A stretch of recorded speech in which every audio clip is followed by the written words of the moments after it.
The Canberra region also faces further flooding, with the current La Nina weather pattern expected to produce more severe thunderstorms over the rest of summer. But the predicted wet weather is not diminishing the threat of wildfires in the grasses that have grown prolifically over the past few months. Months of abnormally wet weather have left very high moisture levels in the forests around Canberra. That doesn't mean bushfires can't start, but they'd be easily extinguished. But the rains have also brought abundant grass growth. That's unusual. We haven't seen this much grass in probably 20 to 25 years. So that sort of emphasises, I think, the point that we're not dealing so much with the forest fire problem this summer as we are with the grass fire problem.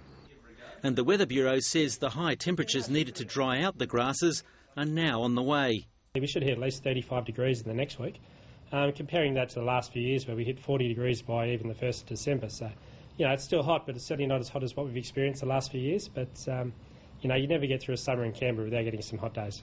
The wildfire threat may not be the only headache this summer. Australia is currently experiencing a strong La Nina event that's brought the rains.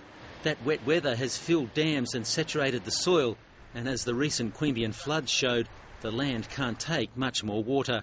So any rainfall that we see during this summertime will be principally watershed or runoff straight into our creeks and tributaries and rivers, and so there's an increased capacity for flooding across the landscape.